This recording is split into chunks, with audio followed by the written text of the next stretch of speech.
सोचो, एक छोटे से गांव में एक गरीब लोहार का बेटा जो बड़े सपने देखता था। ये कहानी है सोइचिरो होंडा की, जो होंडा जैसे ग्लोबल ऑटोमोटिव जाइंट के फाउंडर हैं। रुको और देखो कैसे एक लड़के ने अपने हौसले और इनोवेशन से अपने सपने को दुनिया भर में सच किया। सोइचिरो होंडा का जन्म 17 नवंबर 1906 को जापान के एक छोटे से गांव में हुआ था। उनके पिता एक लोहार थे और माँ एक बुनाई का काम करती थी। छोटी उम्र से ही सोइचिरो को मशीनरी का शौक था।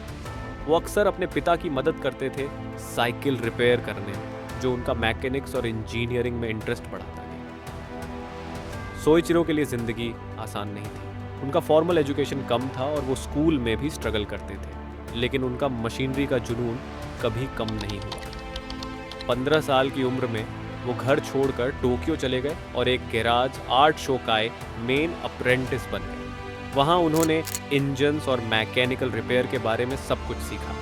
1928 में सोइचिरो अपने गांव वापस आए और अपनी खुद की रिपेयर शॉप खोली। जल्दी ही उन्होंने मोटर व्हीकल्स की पोटेंशियल को समझा और मोटरसाइकिल इंजन्स पर एक्सपेरिमेंट करना शुरू किया। उनकी शुरुआती कोशिशों में कई चुनौतियां आईं, जिसमें फाइनेंशियल डिफिकल्टीज और टेक्निकल फेलियर्स भी शामिल थे। फिर भी सोइचिरो ने हार नहीं मानी और अपनी कोशिश जारी रखी।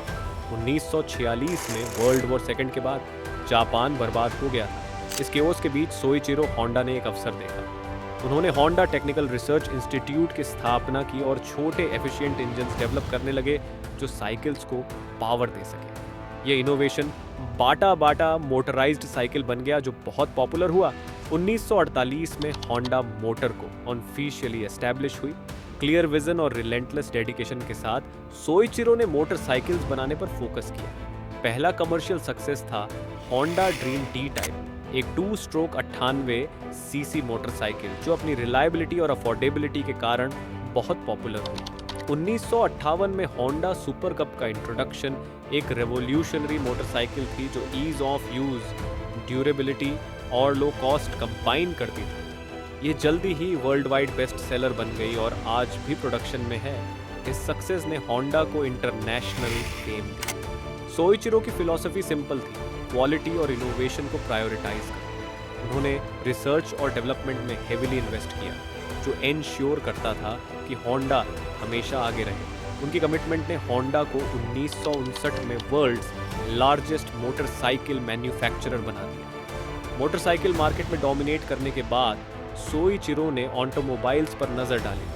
1963 में होंडा ने अपनी पहली कार लॉन्च की, T360 मिनी ट्रक। उसके बाद S500 sports car. Initial reactions mixed थे, लेकिन होंडा की परसिवियरेंस जल्दी सक्सेस में बदल गई। ऑटोमोबाइल सेक्टर में ब्रेक थ्रू होंडा सिविक के साथ 1972 में आया। सिविक की फ्यूल एफिशिएंसी, रिलायबिलिटी और अफोर्डेबिलिटी ने इसे इंस्टेंट हिट बना दिया, खासकर 1970 के दशक के ओनील क्राइसिस के दौरान। इस सक्सेस के बाद होंडा अकॉर्ड आई, जो अमेरिका में बेस्ट सेलिंग कार्स में से एक बनी। सोइचिरो होंडा का सफर एक गरीब लोहार के बेटे से एक ग्लोबल ऑटोमोटिव पायनियर तक पैशन, इनोवेशन और परसिवियरेंस की पावर का प्रतीक है। उन्होंने कई चुनौतियां फेस की, लेकिन उनका अनवेवेरिंग कमिटमेंट ने होंडा को दुनिया के सबसे रिस्पेक्टेड और सक्सेसफुल ऑटोमोटिव कंपनियों में से एक बनाया। आज होंडा क्वालिटी और इनोवेशन का सिंबल है, जिसमें मोटरसाइकिल्स और कार्स से लेकर पावर इक्विपमेंट और एयरक्राफ्ट तक शामिल हैं। सोइचिरो होंडा की लेगेसी अनगिनत लोगों को इंस्पायर करती है कि वे अपने सपनों को परस्यू करें, चाहे कितनी भी मुश्किलें क्यों ना आए। तो अगले बार जब आप एक होंडा व्हीकल देखें, सोइचिरो होंडा के इनक्रेडिबल जर्नी को याद करें, जो गरीब लड़का था लेकिन अपने हौसले और डिटर्मिनेशन से एक एम्पायर बना दिया।